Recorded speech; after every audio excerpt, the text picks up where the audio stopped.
first, hey, when you was young and when you was doing this type of workout, you did not have two kids to feed. You did not have a job that required you to do overtime few days a week. You did not have like all.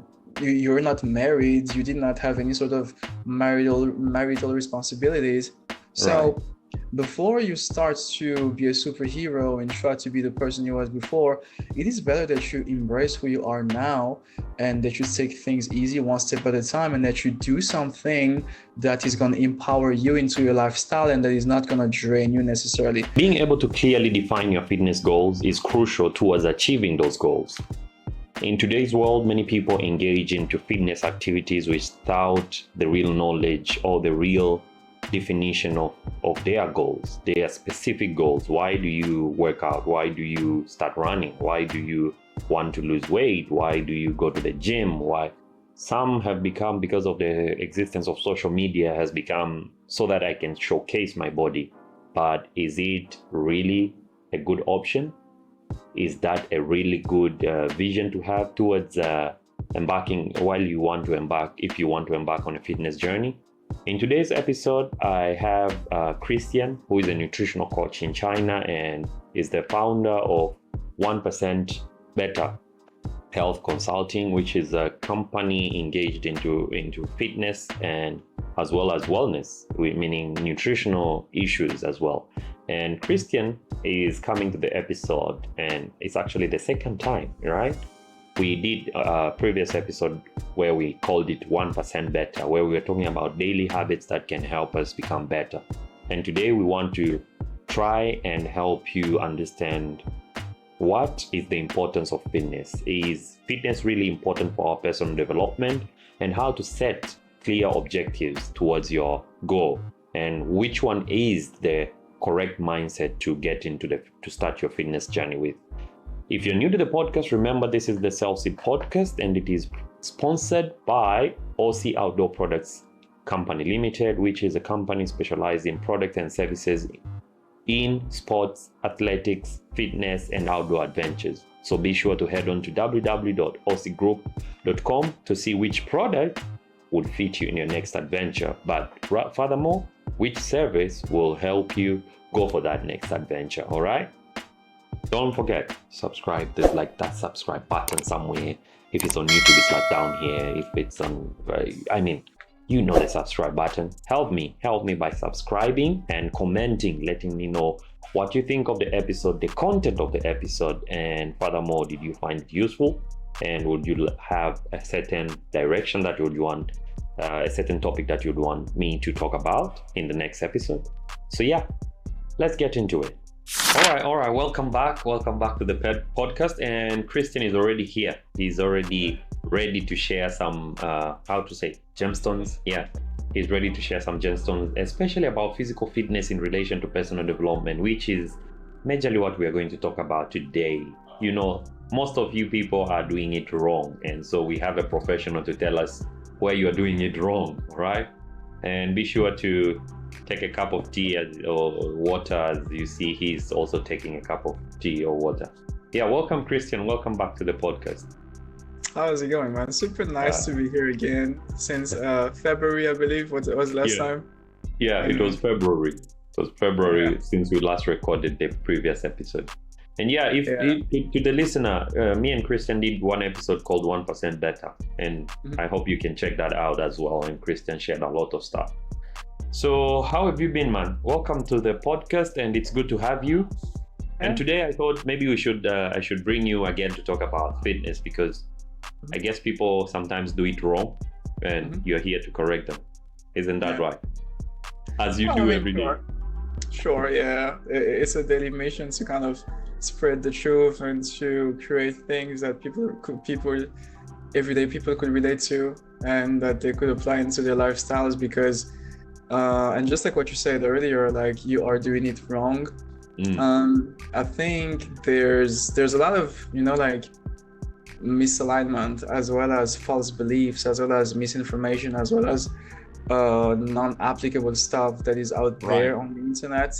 While I'm realizing, mostly from my coaching practice and from seeing the people that I work with, those people are everyday people who, like most of them are not necessarily trying to become bodybuilders or not necessarily Right. trying to compete into some form of, hey, I got abs. They're not necessarily trying to show off half naked on social media. And yet the stuff that they are being fed to are exactly those things, which is good at first because it's a reference on how to start things. But then you got Mrs. Jones right here with a kid, and with kid or two or three kids, and a full-time job on top of that, who just want to feel healthy and who just want to lose 1 to 2 kg, who now is motivated to go do 10,000s of HIIT workouts every day because that's just what the internet is feeding her. So again, not trying to bash HIIT, I know how valuable and beneficial that is, but there are just many things for many people that don't align with actually what they are supposed to do for long-term sustainable fitness. So I guess that's what we're gonna be speaking about today, just kind of like breaking some myth, busting some myths, sharing some truth, so that hopefully the listeners by the end of this podcast, which I assume and I expect most of the listeners are normal people just like you and myself. They might have better clarity on, hey, this is actually what I should be doing in my fitness. This is actually how this relates to personal development, and this is actually the right way to do it so that my whole life can improve as a whole, I guess. So yeah, that's gonna be the rant for today. Awesome. So we are ready to rant, and we are ready to expose the listener to more knowledge. And the constant thing I get to observe, and I actually come across, is that people lose the focus of what physical fitness is. People lose the essence of what fitness is, like being fit. And people think maybe being fit is becoming like Mr. Olympia, who does that specifically for that competition. They have to become like that for the competition. And people think maybe looking fit has to do with six-pack abs, or looking fit has to be some type of way, And I'm wondering, maybe we should start with that point of letting the person listening to us, a fellow young person, understand what it is really about physical fitness. Because maybe people know about mental health, people maybe know about emotional well-being, people know about social health, but they don't know about physical health, which is physical fitness. Maybe let's start with that to make it easier for the person to grasp and walk along with us. Yeah, that's a great topic. And again, like going back to what you said about, to what I said about many disbeliefs and false information, I do believe that if you ask to 10 people what physical fitness is, then 5 to 8 out of them will definitely have the same exact answer. Don't do that to people. Don't do that to people. which is, hey, having abs, being muscular, kind of having all the likes on social media, and pretty much looking like a superhuman, which I would agree to some extent that is one representation of fitness, but that is only one representation of fitness. I think before the whole cosmetics, I think before the whole looks, I think before the whole body, the aspect of physical fitness, fitness is a mindset before anything. It's a lifestyle. It's a set of habits and a set of choices that you make in your daily life that you know are supposed to bring you some sort of positive benefits that are going to then serve your body, either that is internally or externally, which means it might not show outside, but maybe you might be someone who, if COVID were to hit again, God forbid, please, I'm not gonna jinx anything. You wish we go back there? Hell no. So, like, if COVID were to strike again, then because of the efforts and you practicing the fitness lifestyle, your body's immune system and immune defenses will be much more stronger. So that means that being fit really just starts with having the habits that are gonna lead to eventually looking fit. It starts with the choices, it starts with the mindset, it starts with the boundaries that you place between you and whatever kind of activity that could worsen your health. Like it starts with you being able to, just kind of moving more, like in life in general. And then when you are able to kind of cultivate all of that, the inner part of being fit, then things will then show outside in two different ways most of the time, because there are really two things that you can work on towards, like the whole bodily aspect of thing, which is something else that I believe most people are kind of like misled on. So they are like literally in fitness, you could work on two different goals, which are aesthetics. Okay, like this is something I always teach my clients. Aesthetics meaning that you chase the looks, like the actual looks, like you chase looking fit, you chase having abs, you chase receiving the compliments of everybody.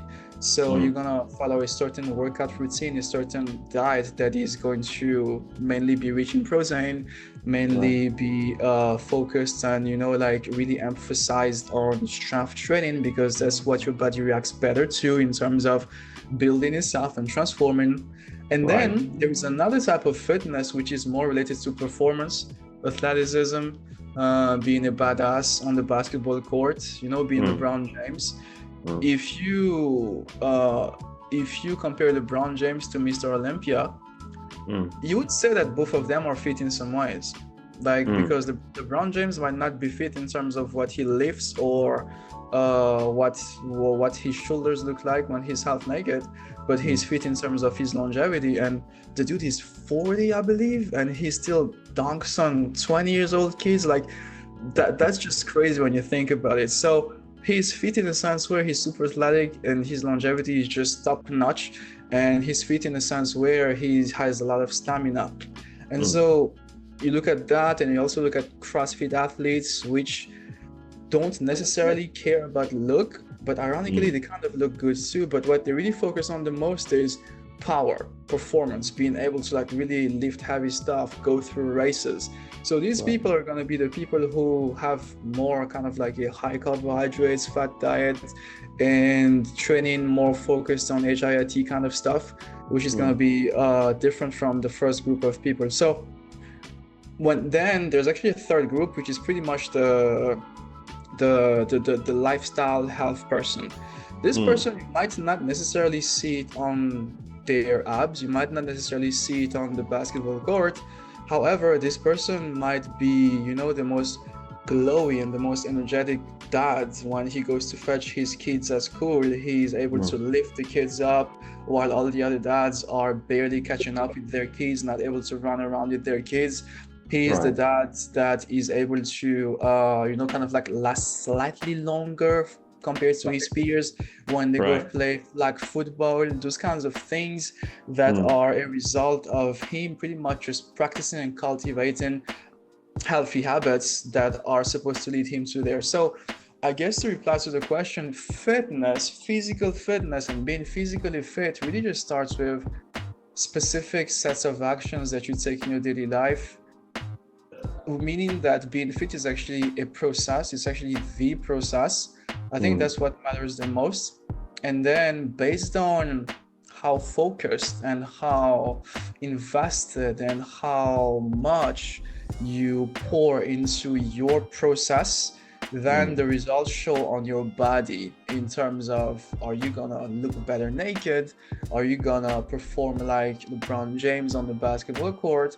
Or are you gonna be the parent that is the best parent for their kids? So like many areas in which fitness can be exposed, and also many ways in which people can chase fitness. So I guess that's one of the very important things to keep in mind, because it's obviously I get in those conversations a lot of time, and I hear that most people would call someone fit only if they see abs, which is quite unfortunate, because hey, like if I'm able to deadlift 300 kg, but if I'm slightly overweight, am I not fit too? So there's a lot of ways in which you define them, but I really think it starts in the mindset. It starts with just trying to be fit and actually living the fitness lifestyle. Yeah. Right. So it's a lifestyle. It's not about it's not just about the one aspect of the aesthetics, the looks and so on, but it's the whole lifestyle, the whole thing altogether. Your performance, your aesthetics, which may come as an outcome of your activity, and your being able to go after the goals that you want. That's your physical feat, being able to fend off diseases, being able to fight against mental issues, mental problems, stress, anxiety. That's physical feat, being able to help your body. And I'm noting that most people, go into fitness with that mindset. They go with the wrong mindset. And you say mindset is the whole important aspect in fitness. The way we are going to set our goals while I'm going into fitness depends on which mindset did I attain my definition of fitness from, or how did I develop my mindset regarding fitness. And I'm wondering, how do you help a person now as they are beginning their fitness journey? What should be like the first things that they should first try to maybe erase or try to put into their lifestyle? How do we help a person now to move from 0 to at least 2% or 1%? As we say, 1% better every day. So how do we help a person start that journey? Because it might be sometimes overwhelming, especially you have to go to Instagram, you have to go to YouTube, you have to read, and everybody has a narrative about fitness. So how do you take a young person from here to here? Oh gosh, I love that. And I wish I would have had listened to what I'm about to say right here when I was starting out, because I made all the mistakes when I started training, man. So yeah, I guess like I like the way in which you formulated your question, which is from 0 to 1% or 2%, and that's it. From 0 to 1% to 2%. I guess it really just starts there. Many people would want to do 0 to 100% in the same week, and then they wonder why they burn out and lose the motivation after 1 month. It's because you have scared yourself. It's because you have shocked your body to a point where it embraced the workout that you did in a way where it just is subconsciously stopping you from going again. So I would say I would illustrate the example of how I usually work with my clients, right? To do this. So like in my coaching program, right? Like I work mostly with busy people, busy expats, full-time workers, high executives, parents, people who have a lot on their plates, and who used to be fit and to do some things before, but then because of life in China, because how busy things get, they kind of start to forget to take care of themselves. And then they want to go back on into being active again. But then they realize that the stuff that they used to do when they were young kind of doesn't apply anymore 20 years later. And so whenever I start with those clients, I usually just sit them down and I just let them know first, hey, when you was young and when you was doing this type of workouts, you did not have 2 kids to feed. You did not have a job that required you to do overtime few days a week. You did not have you're not married. You did not have any sort of marital responsibilities.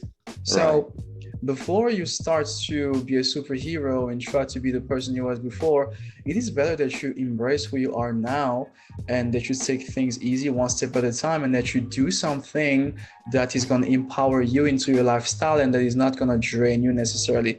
So the way is to empower you. I guess that's where it comes from. And so I really start easy with them. I really take the approach of, you are a beginner. I don't care what you used to do before. If you are here with me today, then that means that there are things that are just not working anymore. So we need to try new things. And so sometimes I wouldn't even send my clients to the gym during our first 2 months together, because despite working out being important for health and physical health, sometimes the bar is not that high. The bar and the requirements are not that much. Sometimes the only thing that you need is to just start hitting 10,000 steps every day in your daily life. Because studies show us that the moment you don't get a certain average in your steps on a daily basis, many things already start to be down-regulated inside, starting from, well, you're not moving enough, so your body already is not burning a decent amount of calories because it thinks, hey, this person is not moving, so why would I bother? Let me just keep holding those things in. You're not moving enough, so you're not giving movement to your body, which is one of the most primary needs and capacities of your body from a survival standpoint, which is to move. So you're already putting your body in a frame that it does not like at all, which is going to downregulate digestion, which is also downregulate sense of well-being as well. So sometimes a workout, despite the fact that it is good, is already kind of a step ahead, while the first step that we need to take is to just make sure that we have a lifestyle that is somewhat not sedentary. So that's usually what I would look at whenever I start coaching clients. I would tell them to send me their logs of steps, like usually they track with their watch. So like, let me see your average. Oh, your average is 5,000 steps a day. And then I would tell them, you know what, Mrs. Jones, we would literally only need you to get 10,000 steps a day, and you'll start feeling better. You start losing weight, you'll eliminate all your bloatings, you'll start feeling happier. Which sounds not sexy at all to be true, but it is true. It's been proven so many times in my practice. And so we just start there, okay? And when we start to feel comfortable, we then maybe think of exploring going to the gym once or twice a week. That's all. Not making it overwhelming, not making it invasive, not making it a challenge yet. We need to make it a new habit first. Meaning, sometimes I would literally tell my clients to just go to the gym for the sake of going and become familiar with the space. Because sometimes some people do not go to the gym simply because they feel anxious of stepping in there. People get uncomfortable. They think everybody looks at them. They think everybody judges them.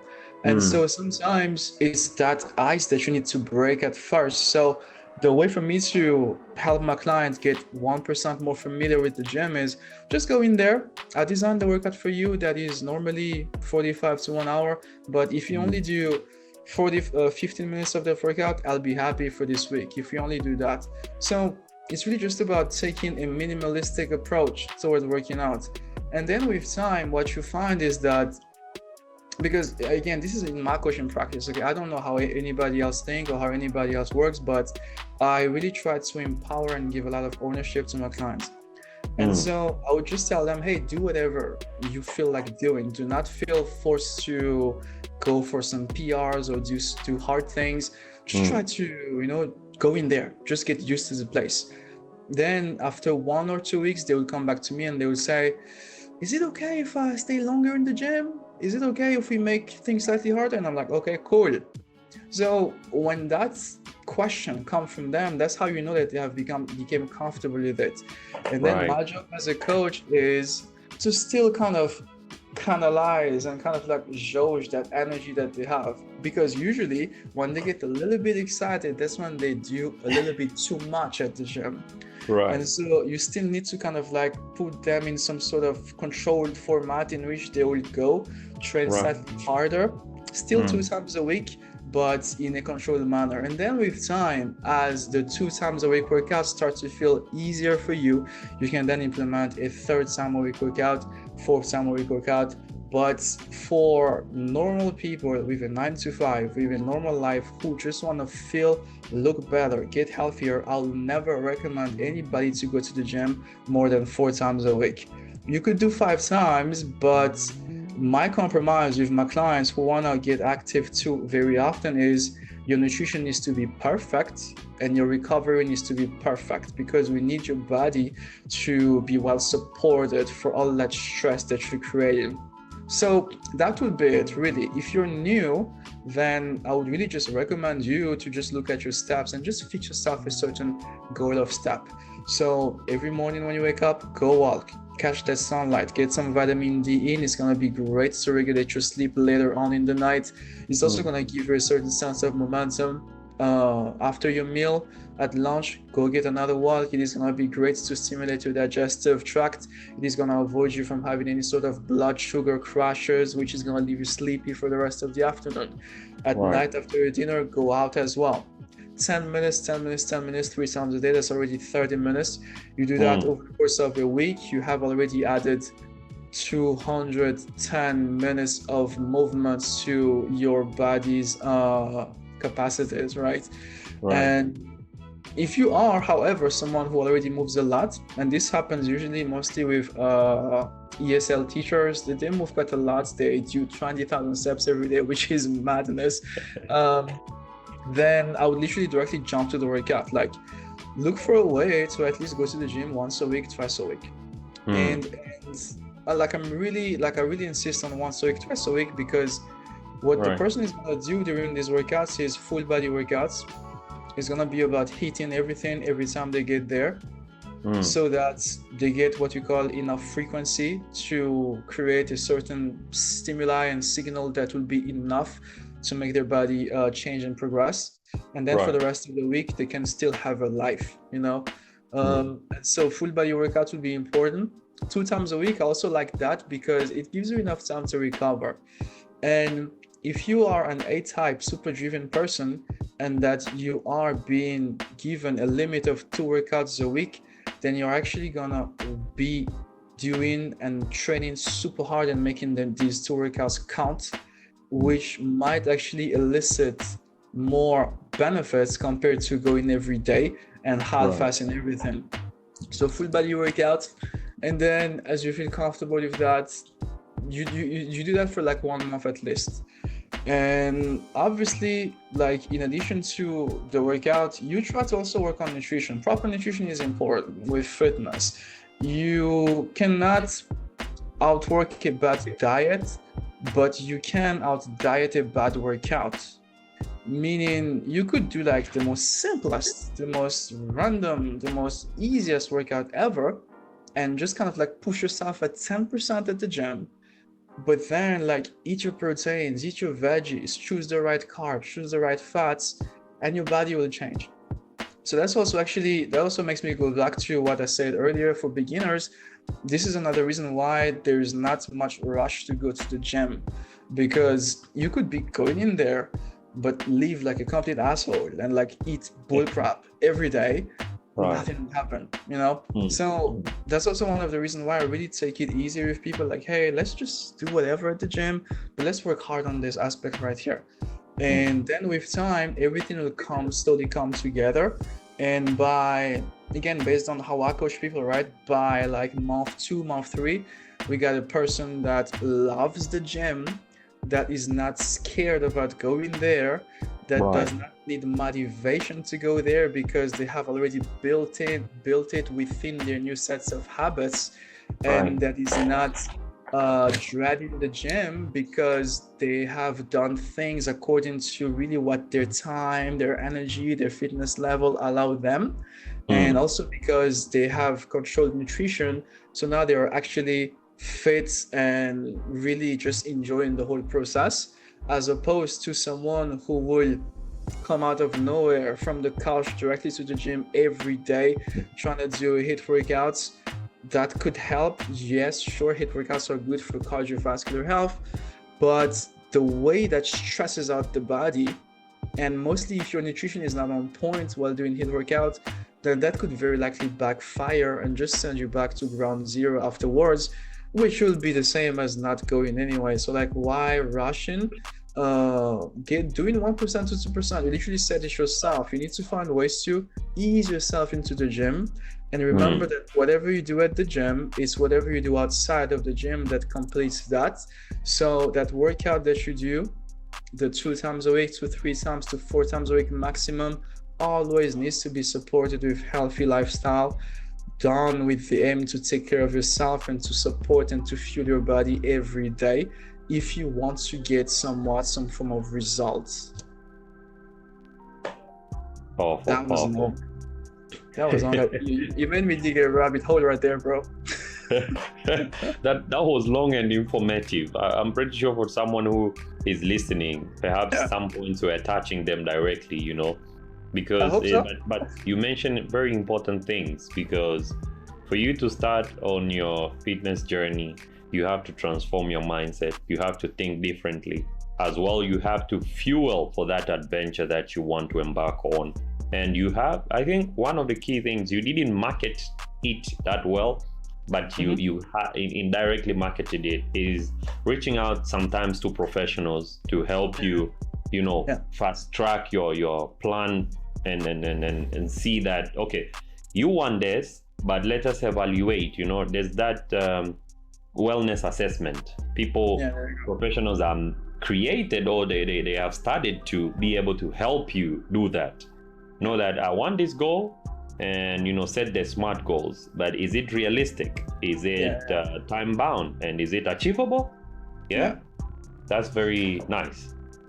And that's actually one of the things as well. Like, the people who reach out to me most of the time when they have a certain goal, they are not beginners at all. Like, I've worked with literally other coaches, fitness and nutrition coaches. I've coached people who already kind of know what they do, but the moment where having that help from a professional is beneficial is that the professional, I mean, me mostly, I would really help them put the puzzle together. Right. So like, hey, if you wanted to do this alone, you would have done A, B, C all in 1 week. But I'm thinking from an outer perspective and from as well as personal expertise, it is best that we do A on week 1, B on week 2, and C on week 3. And I'm just going to hold you accountable on those things and make sure that you're really keeping things strategic. So yeah, it's you said it as well, like having a professional pave the way for you is really beneficial. I'm not saying that, you know, everybody needs to hire a coach, but I know from experience that it can help you 2x your progression, because it cuts down the time that you spend making mistakes, because you got someone who knows exactly like how the picture is supposed to look like and how you're supposed to paint that picture together with no mistake. Whereas if you had to paint that picture, you might have to redo that picture because you would mess it up on the first try, you'd mess it up on the second try, and then only on the third try you would get it right. While with a professional, you would directly, like, very likely get it right on the first try. So on your own or with a professional work, it's kind of like, you know that you can study and learn a certain course on your own, but going to the university helps you put things together, put things into perspective, and to kind of know exactly the practical ways to apply the knowledge. So it's really how it works there. It's kind of both work really. Yeah, that's nice. I'm grasping that it is essential to look after our physical health, because it affects many areas of our lives, right? And I just wanted us to also talk about that aspect. How does, you know, physical fitness, I think you've mentioned it in parts of your narration or in parts of your explanation, and while you're debunking this whole thing, this whole bubble, and maybe a listener didn't get it right, didn't get it clearly, but there are many advantages of, you know, being physically fit, and especially with relation to, now we are trying to relate it to our personal development. It is as important just as, you know, taking care of our mindset, taking care of what. So I wondered if you have some direct highlights on, you know, the importance that this person, Mrs. Jones, that we like to talk about, the Mrs. Jones, what will be the advantages of her, you know, engaging in these physical fitness activities, you know, in the long run, so that they already know that they shouldn't do it wrong, but then how is it going to benefit them in the long run, even if it's not the aesthetics, but there might be other important items that we overlook, and they are very essential. Yeah. Dude, I guess like Mrs. Jones and all the Mrs. Jones out there, if they only started doing some form of activity, and again, this is where I'm saying that the bar is not set as high as what people believe. Right. What you need, what the science tells us, is that what you need to reap off the benefits that we are about to talk about of physical fitness is that you would literally only need as little as 10 minutes of doing an activity where you would raise your heart rate above resting level towards the 50% to 70% range, and you'll already get positive benefits out of that. So just out of doing a little bit of that, and I'm really emphasizing on this because this is another misbelief that people have. You know, people think that they need to allocate 2 hours every day at the gym. No, you don't have to. Because that acts out as a mental turn-off already. That's the thing. People think they don't have the time, and I'm like, how much time exactly are we speaking about anyway? Because last time I checked, you literally only need 10 to 15 minutes. So meaning that 30 minutes really for the general population will be more than enough. 30 minutes. 10 minutes is minimal benefits. So I'm saying that it creates benefits, but it's very minimal benefits. But if you prolong that to 30 minutes, you get a lot of nice stuff happening. And so really just looking at things from a surface level, literally just the direct effect of lifting some weights, of going for a quick run, you start to feel like you are a badass. Let me put it in that way. Like when you finish your workout and when you know that you have lifted a weight that felt heavy, but that you still pushed through despite the burn, when you know that you can take on that kind of challenge in there, then anything that happens outside is, hey, welcome, come my way. So you got that satisfaction, that direct reward. It's direct reward, the fact of going to the gym. That's the thing. It's direct rewards to the mind. It's not necessarily like trying to lose weight. If you want to lose weight, then you'll have to diet for at least 1 week before finally seeing results. And that's when you get some form of reward from your journey. But going to the gym gives you a direct reward of, hey, I'm freaking superhuman. Nobody can say anything to me, literally. So Mrs. Jones, with her kids, with her jobs, with whoever might come her way, whoever might annoy her, she's just gonna start having better clarity as well as a better way of approaching those things. She will start to just look at things from a, hey, this is just a workout. I'm just gonna take this and go with it and kind of like suck it up and I'll be fine. So that's the things from a surface level. Now from a deeper level, obviously, last time I checked, there is a tremendous impact of weightlifting on blood sugar regulation, on the stimulating the capacities of your body to absorb the nutrients that you eat, meaning that your digestion gets better, meaning that your body now knows how to like really utilize like the fuel that you're bringing in. Your body's becoming sensitive and smart with the food that you eat. From an even deeper perspective, hormones are improving. Whenever your body is put through some sort of stressor, is something that we call hormesis, which basically is the concept of applying a certain stress to your body in order to get something positive out of it. So a workout is the same thing as a hormesis, which means you are putting a certain challenge on your body in order for you to reap some positive benefits, which is the hormones. And so we got the growth hormones, obviously, we got the well-being hormones, endorphins, which definitely play a role with the whole feeling like a badass and being super confident-ish, and all kinds of other markers as well that I'm not too familiar with. But one thing I know is that there are many things that improve from an inner immune, hormonal, metabolic perspective. And speaking about metabolism, you obviously burn an additional amount of calories after doing the workout, which could ultimately help you with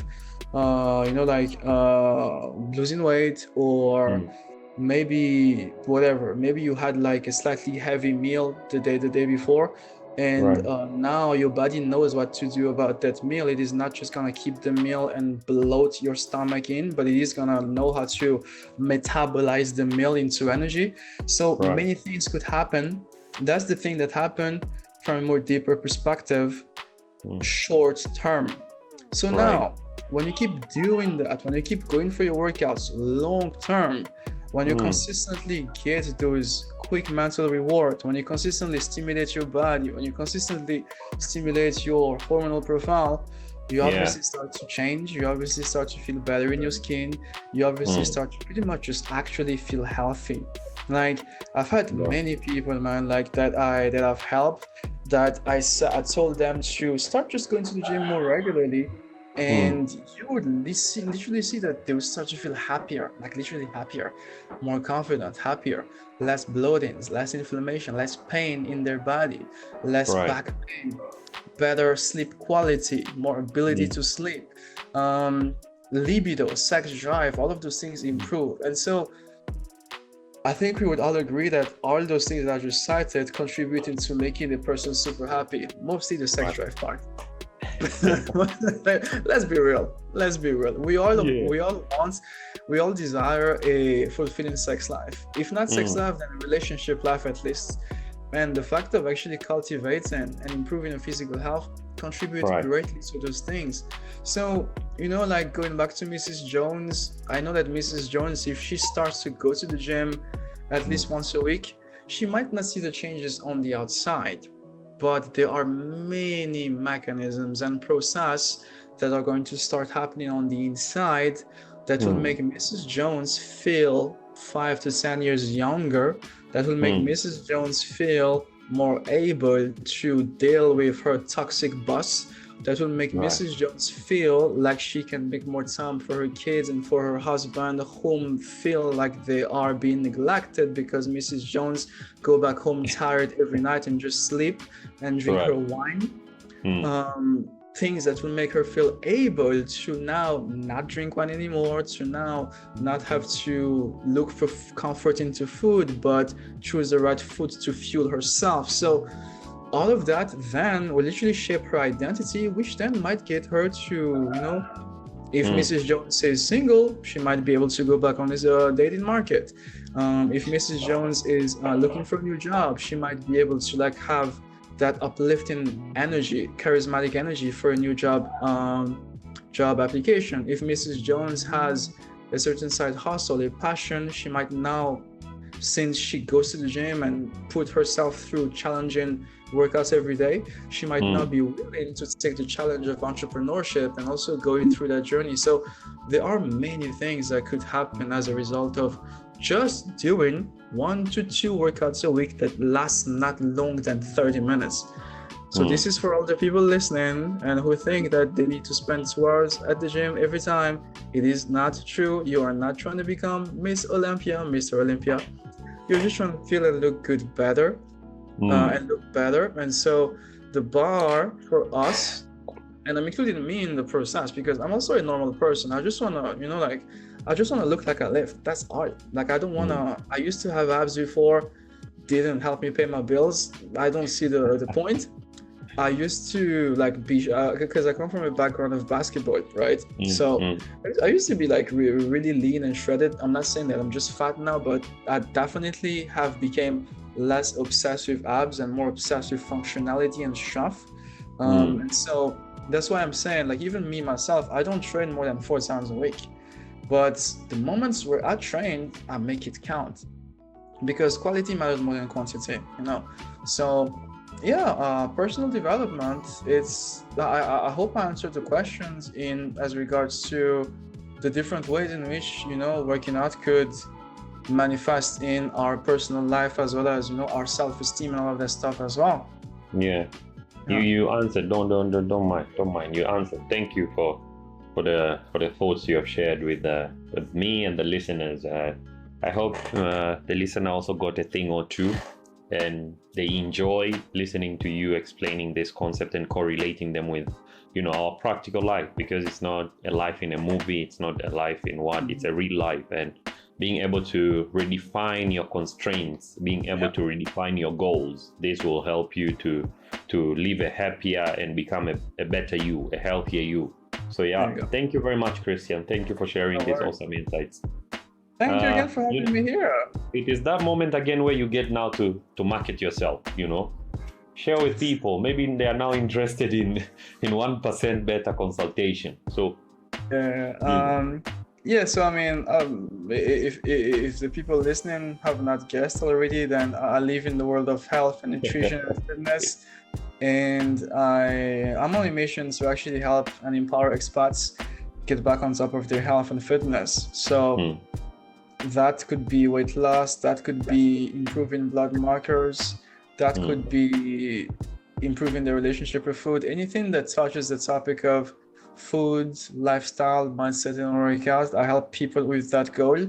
And I aim to really equip people with the skills that they need to, get better, feel better, look better, without necessarily having to compromise their personal lifestyle, their personal schedule, and with sustainable techniques that are made to make them become more empowered in their daily lives, so that the fitness results come as a side effect. So that's pretty much what I do. And I guess people can find me on WeChat channels. I don't think people can look for WeChat channel on whoever would like to have a chat, I guess. Like, I'm not really the type to market myself like that, because the reality is I'm quite it's quite a process to work with me one-on-one at the moment, because of the fact that there has been quite a demand. So I'm really taking my time with enrolling new people in, but I don't mind having a chat. So anyone who would like to have a chat regarding, hey, a quick consultation, a quick whatever thing,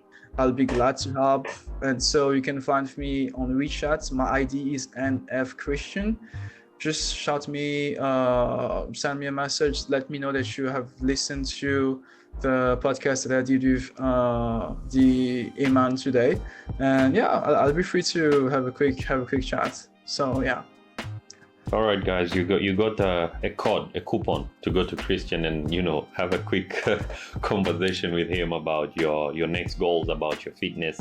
Christian, last time I was giving in a seminar, I was giving men about this aspect of whole health, and I think I told them health is an interconnected aspect, that one area influences the other. So if you're weak physically, then your mood eventually will be down, your confidence down the floor, down the ground. All right. So that I remember this because you said when you look good, you feel good, and that's a fact. All right, people, thank you today. Thank you for listening today to this podcast. And this was Christian. This is Iman from the SelfSeed podcast. I hope you enjoyed. And yeah, until next time, keep learning. Let's keep learning and keep being fit.